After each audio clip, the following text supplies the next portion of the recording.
Bien, hoy vamos a terminar nuestra serie. Hemos estado en una serie Hecho Nuevo, donde hemos hablado de la transformación de Jesús en nuestras vidas, basado en 1 Corintios capítulo 5, verso 17.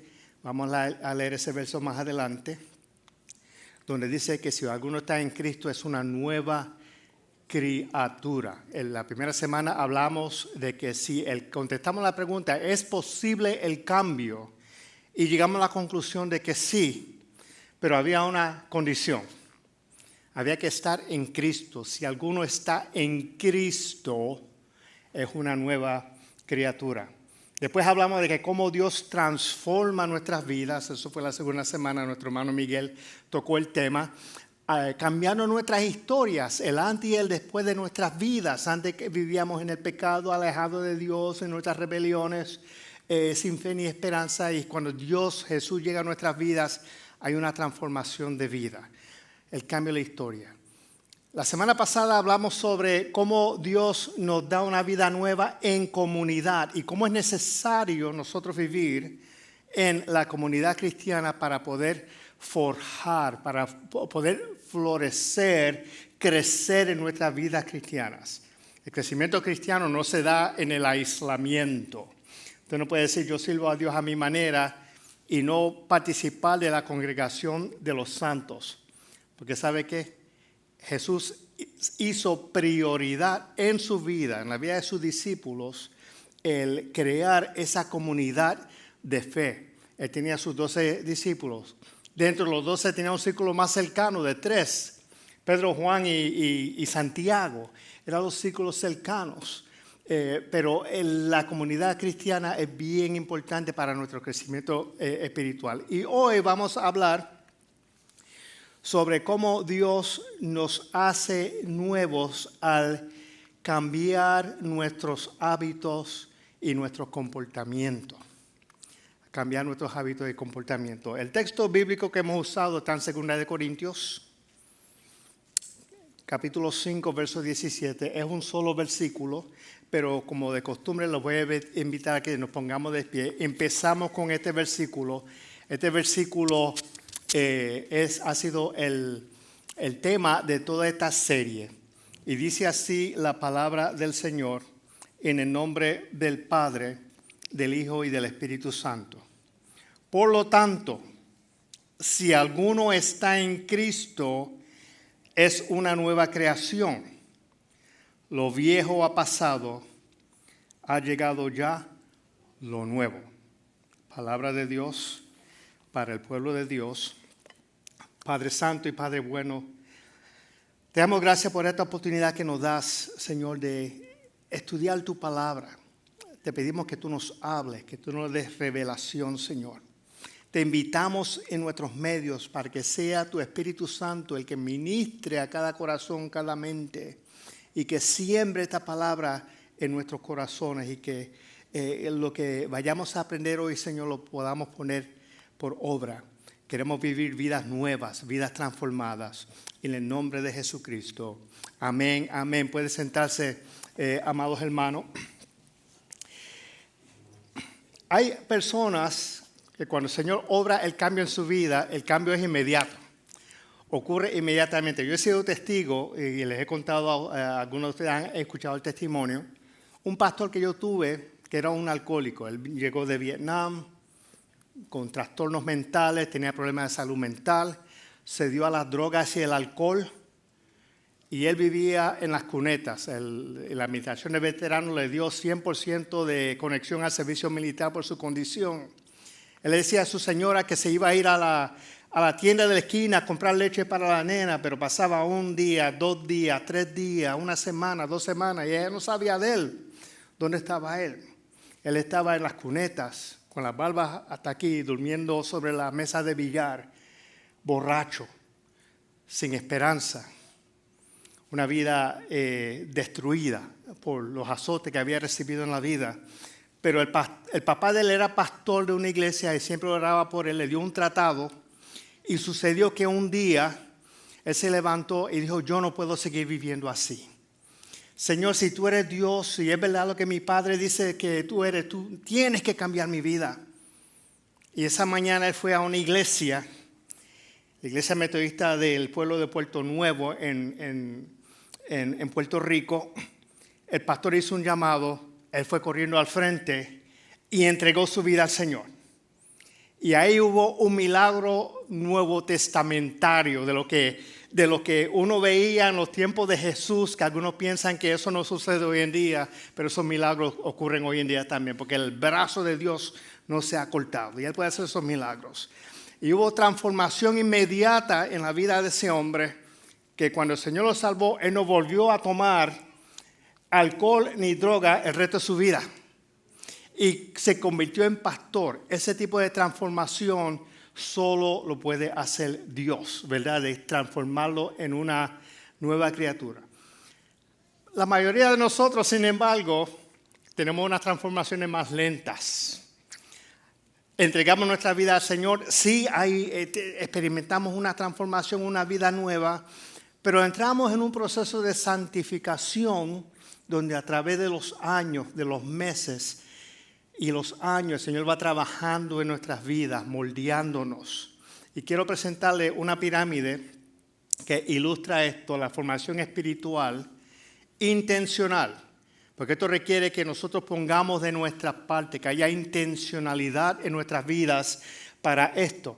Vemos que hay tres ángulos. El primero son las enseñanzas, eso es las escrituras, lo que aprendemos en la iglesia, en nuestras devociones de lectura de escritura, en los grupos pequeños de estudios. Está la comunidad. Vamos a hablar de esto un poquito más. De hecho, Miguel habló de esto un poco la semana pasada. Entonces, lo que vamos a llamar, y aquí nos vamos a concentrar en lo que son nuestros hábitos y nuestras conductas, nuestro comportamiento. Y todo esto mediado por el Espíritu Santo. El Espíritu Santo es el que dirige, el que media, el que interviene, el que produce, el que nos da la fuerza, el que nos da el poder para poder tener esta transformación espiritual. Pero la pregunta que nos tenemos que hacer, ¿cómo elegimos recorrer el camino de la formación espiritual cristiana? ¿Cómo nosotros nos vamos a dar a la tarea de nutrir nuestra vida y nuestra formación espiritual? Lo primero que vamos a hablar es sobre las prácticas de las enseñanzas de Jesús, la punta de la pirámide, a través de las enseñanzas de las Escrituras. ¿Sabe? El teólogo y filósofo canadiense James A.K. Smith escribió un libro que se titula Tú eres lo que tú amas. Tú eres lo que tú amas. El poder espiritual del hábito. Y lo que él señala en su libro es que sí, nosotros somos personas conscientes, tenemos raciocinio, razonamiento, podemos conocer las Escrituras, podemos conocer las instrucciones de las cosas que debemos y no debemos de hacer, pero eso no va a motivar, no va a dirigir, no va a mover tu comportamiento, tus hábitos y tu conducta. Lo que mueve, te motiva a hacer la cosa es lo que está en tu corazón. Las cosas que tú amas es lo que te va a motivar a hacer las cosas, los hábitos que tú haces. Tú puedes conocer las Escrituras, tú puedes saber lo que es bueno y lo que es malo. Tú puedes conocer los límites morales de las cosas que debemos o no debemos hacer. Pero si tu corazón no está en eso, tus hábitos y tu comportamiento, tu conducta va a ser algo distinto. Va a ser distinto. Por eso Pablo decía, miserable de mí, que las cosas que yo no quiero hacer, esas son las que hago. Y hago las cosas que no quiero, teniendo el conocimiento, pero su corazón estaba dirigido a otras cosas. ¿Y cuál es el problema? Es que damos espacio a crear unos hábitos en nuestras vidas que nos desvían del camino. Una doctora, Philippa Lally, del equipo del Colegio Universitario de Londres, hizo un estudio interesantísimo donde encontraron que se requiere alrededor de 66 días de una práctica repetida para que eso se convierta en un hábito.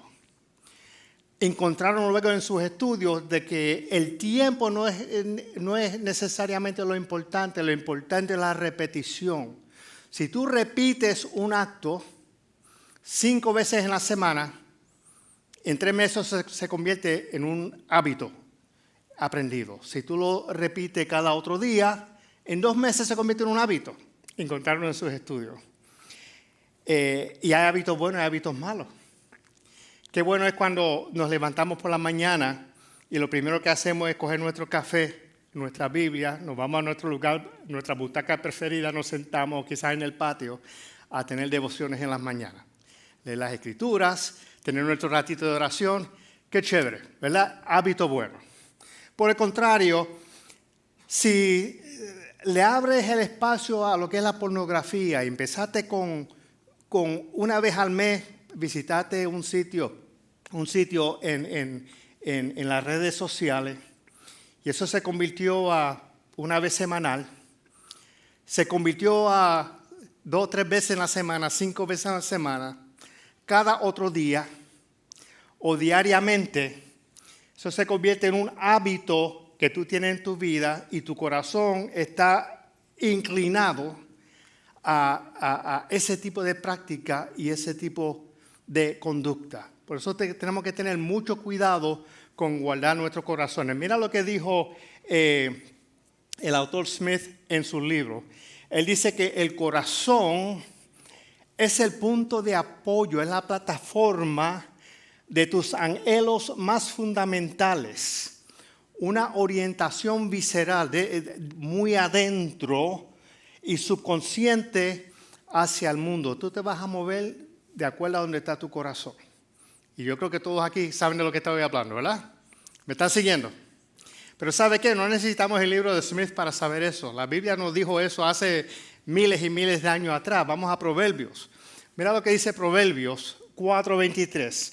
Por sobre todas las cosas, cuida tu corazón, porque de él mana la vida, de él fluye la vida.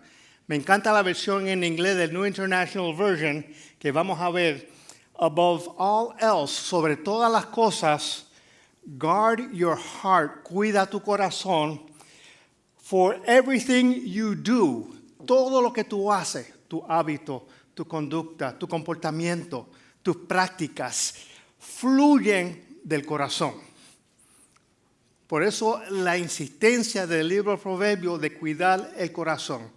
Y sabe que el discipulado no es otra cosa que permitirnos buscar moldear nuestros corazones a que nuestro corazón se asemeje, se adapte, se imite el corazón y los deseos de Dios. Nosotros necesitamos transformar eso. Y Smith nos invita a que hagamos un inventario de nuestros hábitos. Y yo les invito a que hagan eso cuando lleguen a su casa. ¿A qué cosa yo dedico el tiempo en mi vida? Mi esfuerzo, mi energía, mis recursos, mi dinero. ¿A qué cosa yo le dedico mi tiempo? Le dedico el espacio. ¿Hay algo que yo tengo que cambiar en mi vida, en mi corazón? Tenemos que hacer ese inventario. Pero ¿sabe qué? Jesús dijo algo similar. Mira lo que dijo Jesús. Juan 14:21. ¿Quién es el que me ama? Dijo Jesús, el que hace suyos mis mandamientos y los obedece. El hacer los mandamientos de Dios, el obedecer los mandamientos de Dios, es la muestra de que nuestro corazón ama a Jesucristo. ¿Ven la analogía? ¿Me están siguiendo? El que sigue los mandamientos y los obedece, esa es la prueba de fuego de que si tú amas al Señor o no, si tú lo estás obedeciendo, si tú estás obedeciendo sus palabras y sus mandamientos. Puede ser que tú amas al Señor, pero si tiene unos hábitos que no son cónsonos con la vida espiritual, pues podemos tener un problema ahí. Así que eso con relación a las enseñanzas. Tenemos que aprender, practicar las enseñanzas de Jesucristo para poder florecer y motivar nuestra vida nueva.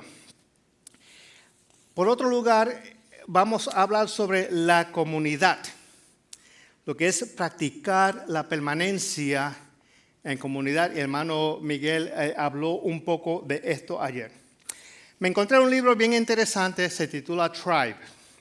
Y el autor de este libro es un periodista estadounidense, se llama Sebastian Junger.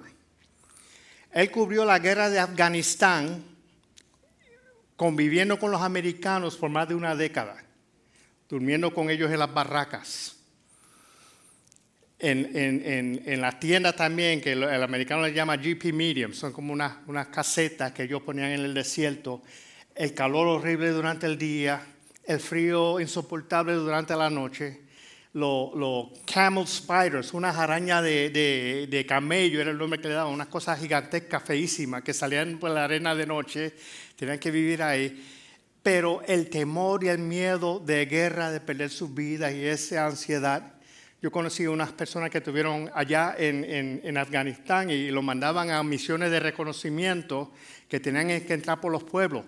Y esos pueblos, las casas son así, ¿cómo lo describo? Como si fuera de fango, ¿verdad? De antiguo, con unos patios arriba donde la gente pasaba las tardes, era más fresco arriba, y ellos tenían que caminar las calles mirando hacia arriba, y ellos veían todo el mundo mirando de arriba hacia abajo, viviéndolos, y ellos con ese temor de que alguien comenzara a dispararles desde arriba. Y esa ansiedad de que tenían que hacer esos viajes todos los días, con ese temor y esa ansiedad de que me iban a matar. Lo que encontró este señor en su libro, y él lo describe ahí, fue algo que él observó. Las personas que iban por primera vez soñaban con regresar a su casa, a la comodidad de su pueblo aquí en los Estados Unidos, la seguridad de su casa, y no esperaban que llegaran el día. Y llegaba el día y ellos regresaban. Pero 6 meses después, volvían y se presentaban otra vez. De voluntarios. De manera voluntaria ellos querían regresar al campo de batalla. Y él se preguntaba, y no solo una vez, una segunda, una tercera, una cuarta vez había personas que regresaban, iban a su casa y regresaban. Y él se preguntaba, ¿qué ocurre con estas personas que prefieren la vida aquí en Afganistán, arriesgando su vida, que la comodidad, estar en la comodidad de su casa, en la seguridad de su casa, en el confort de sus casas allá? Y él llegó a una conclusión bien interesante: un sólido sentido de comunidad y una contracultura encarnada. Los soldados se llaman brothers in arms, ¿verdad? Los hermanos en las almas. Se crea ese lazo, esa amistad entre los soldados. Pero ese sentido sólido de comunidad y una contracultura encarnada hace más por sacar a la luz el corazón humano que la comodidad, la riqueza, la facilidad y que el progreso social jamás podrían hacer. Yo leo esto y lo que viene a mi mente es la primera iglesia. Porque la primera iglesia de cristianos tenían este sentido de comunidad enraizado profundamente y eran contraculturales. Después de la experiencia de Pentecostés, que eso fue un espectáculo, capítulo 2 de Hechos, lenguas de fuego sobre la cabeza, ellos hablando en lengua y quizás danzando y la alegría y hablando en otras lenguas y un mover del espíritu tremendo, y la gente escuchaba, y ¿qué es esto que está ocurriendo aquí? Pedro tomó palabra, comenzó a predicar, se convirtieron 3,000 personas ese día. Fue una experiencia extraordinaria, pero se dice que lo que logró, lo que cimentó el mensaje del evangelio fue la comunidad que se formó posteriormente. La comunidad de cristianos fue lo que logró que ese evangelio se esparciera por todo el reino greco-romano, Asia, África, Medio Oriente, transformara al mundo. ¿Y cuál era la característica de esta primera iglesia? Vamos a ver. Estamos en Hechos, capítulo 4, voy a presentar algunos versículos del 41 al 47. Mira el 42.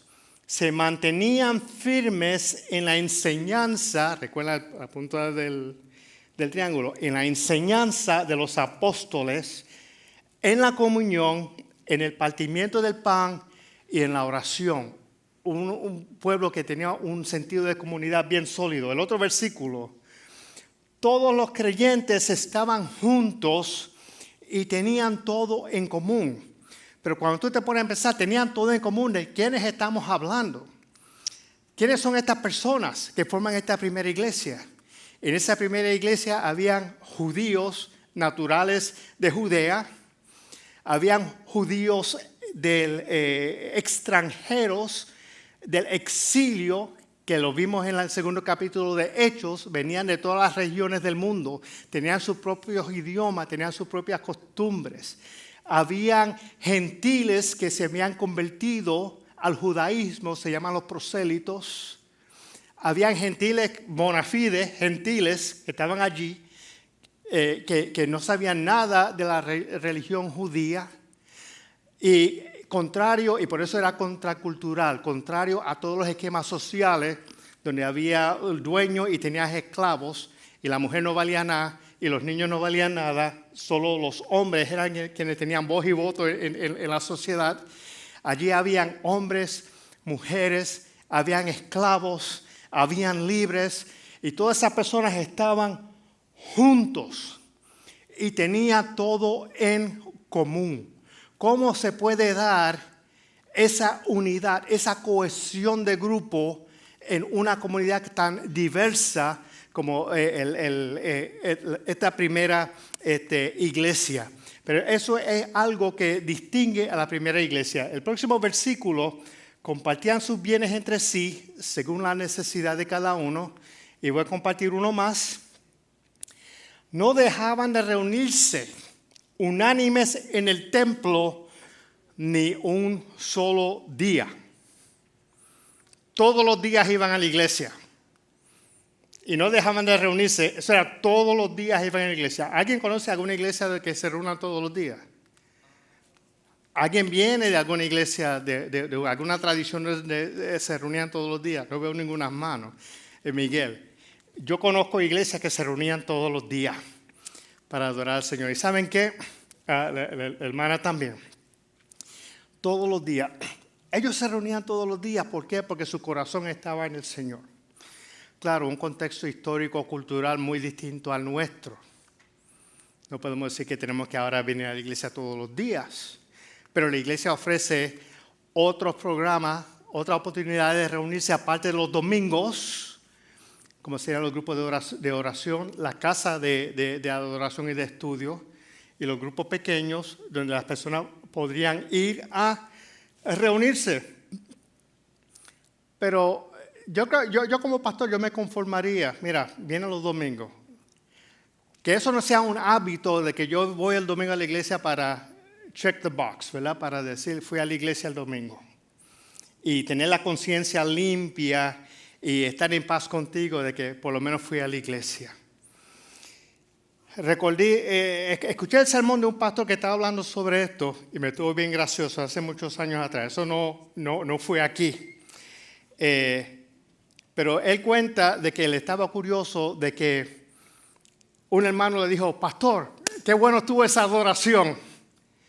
Y él pensando, pero tú llegaste para la parte de las ofrendas, tú no estuviste aquí en el tiempo de la adoración. Oh, pastor, qué bueno tuvo ese mensaje. El Señor te usó con poder. Y el pastor pensando, pero tú te fuiste antes de que el mensaje se acabara. Y a mí a veces me duele y espero que podamos mejorar eso. Nosotros venimos aquí solo una vez en semana, pero ha habido muchas ocasiones en que comienza el conteo de 5 minutos, comienza el servicio y hay 20 personas aquí en el templo. ¿Dónde están los demás? Hay muchos allá afuera en el lobby. Cuando me toca el subirme aquí a predicar, la iglesia se ve más llenita. ¿Verdad? No los estoy regañando. pero quiero crear conciencia de que si nuestro corazón está puesto en el Señor, nosotros debemos tener ese deseo, esa pasión por ir a la iglesia. Ellos iban todos los días, nosotros venimos los domingos, chévere, pero vengamos con esa pasión, con esa hambre, con esa sed. Como decía el salmista, como el ciervo brama por la corriente de las aguas, así clama por ti, oh Dios, el alma mía. Ese deseo, ese anhelo. Y 5 minutos antes de empezar la iglesia, el culto, estamos aquí en la iglesia, buscando comunión con Dios, preparar nuestras mentes y corazones para recibir lo que Dios tiene que darnos a nosotros. ¿Y cómo es que esa iglesia tan diversa pudo haber mantenido esa cohesión de grupo, esa cosa tan diversa? Todo fue por el amor. Y tenemos que practicar el amor. Y por eso es necesario vivir en comunidad. Porque es en el contexto de vivir en la comunidad que nosotros vamos a poder desarrollar los frutos del Espíritu. El amor, gozo, paz, paciencia. Tener paciencia con los hermanos que no son iguales que nosotros. Tolerancia, benignidad, bondad. Ahí es donde nosotros pulimos esos frutos del Espíritu en el compartir en la comunidad cristiana. Aisladamente tú no vas a desarrollar nada viviendo en el aislamiento, no asistiendo a la iglesia. Ahí es donde desarrollamos esos frutos del Espíritu. Y tenemos que ser consistentes y cimentados en la asistencia a la iglesia. Y no decir, yo no voy a la iglesia porque no me gustó cómo la hermana me miró. No me gusta cómo predica el pastor. No me gustan muchos hipócritas en esa iglesia. No me gusta ir a la iglesia porque me trataron mal o me miraron mal o no me llamaron cuando estaba enferma. ¿Sabe que Jesús, una de las personas más críticas de las iglesias, las instituciones de la iglesia fue Jesús? Él siempre tenía un tome y dame con los fariseos todo el tiempo, con los jefes de la sinagoga, siempre estuvo peleando con ellos. Pero ¿sabe qué? Jesús desde los 12 años, donde él se desapareció, estaba en el templo. Y María tuvo que ir a buscarlo. ¿Y cómo nos hiciste eso? Me es necesario que yo esté en la casa de mi padre. Cuando él iba a comenzar su ministerio, después de salir de la tentación, dice el capítulo 4 de Mateo, que él entró a Nazaret, el pueblo donde se había criado, entró a la sinagoga un sábado como tenía por costumbre. Jesús no dejó de ir a la sinagoga los sábados. Jesús iba al templo. Y no importa quiénes estuvieran allí ni la situación. Tú te quieres ir a la iglesia porque no te gusta cómo predican aquí, vas a ir a otra iglesia. ¿Sabe qué? Allá va a ser igual que aquí. Digo, hay razones justificadas por cambiar de iglesia, no estoy diciendo eso. Pero si tú te mudas de esta iglesia a otra iglesia, tú te estás llevando tú mismo. Con todas tus virtudes y todos tus defectos. Tú sigues siendo tú. Y tiene que darle espacio a que el Señor nutre y florezca tu vida, que tú puedas crecer en el compartir con los hermanos. Mira lo que dice Pablo en 1 Corintios. Si yo hablase lenguas humanas y angélicas y no tengo amor, vengo a ser como ¿qué? Como metal que resuena. Ustedes toleran esto ahora, pero si yo sigo dando a esto, se van a enojar conmigo, ¿verdad? Es estridente, es desagradable y así es desagradable. Si tú puedes tener todos los dones espirituales, tú puedes estar buscando esa experiencia de Pentecostés todos los días en tu iglesia. Y si no tienes amor, tú eres como un metal que resuena, un címbalo que retiñe. Pudieras tener toda la profecía, entender todos los misterios, tener toda la ciencia y fe que trasladase montes y no tengo amor, nada soy. Si repartiese todos mis bienes como para presumir, para dar de comer a los pobres, y si entregase mi cuerpo para ser quemado. Tú puedes entregar tu cuerpo para ser quemado a morirte, pero si no tienes amor, de nada te sirve. Eso no lo digo yo, eso lo dicen las Escrituras. ¿Y por qué es necesario el amor? El amor es necesario para la convivencia en comunidad. Porque dice los otros versículos, Corintios 13, del 4 al 8, el amor es sufrido. El amor no tiene envidia. El amor no es jactancioso. No se envanece. No hace nada indebido. No busca lo suyo. No guarda rencor. No se goza de la injusticia, mas se goza de la verdad. Todo lo sufre, todo lo cree, todo lo espera, todo lo soporta.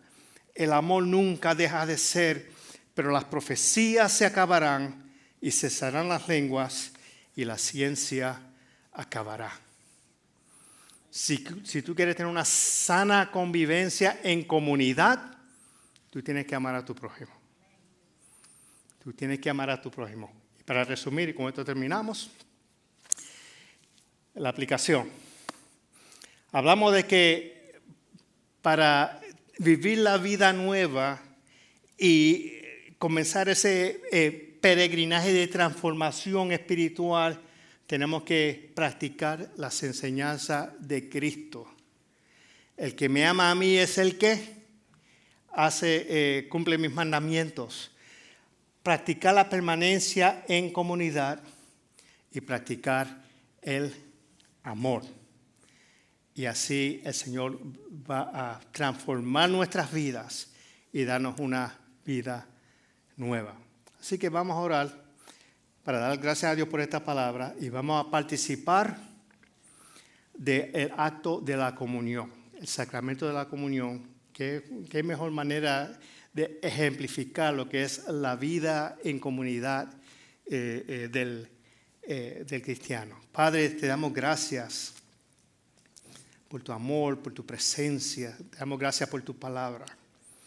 Te damos gracias, Señor, porque tú has transformado nuestras vidas y porque estamos en ti, somos nuevas criaturas. Nos has hecho nuevos, Señor. No somos una versión mejorada de lo que éramos antes. No somos sujetos a un upgrade, ¿verdad? No hubo un download del cielo, una descarga del cielo que mejorara la versión de lo que nosotros éramos. Tú dices en tu palabra que lo viejo pasó. Ya no estamos sujetos a las culpas de las cosas que hemos hecho en el pasado. Eso pasó, eso quedó en el olvido. Ya no tenemos que vivir esclavizados, Señor, con las culpas de nuestros pecados pasados. Eso pasó y somos hechos nuevos, somos una nueva criatura en ti. Si hay alguien aquí en este lugar que necesita ese poder transformador tuyo y quiere entregar su corazón a ti, te pido que tú extiendas tu mano, que tú lo visites, que tú toques su corazón y que Él dé la oportunidad, Señor, que tú entres a su vida y obre transformación en su vida. Te damos gracias por todo en el nombre de Jesús. Amén. Antes de irnos, si nos está visitando por primera vez, favor, preséntense en el mostrador para compartir la información, para mantenernos en contacto. Si alguien tiene alguna necesidad de oración, los invito a que puedan pasar al frente y para orar por su necesidad. Que el Señor los bendiga a todos.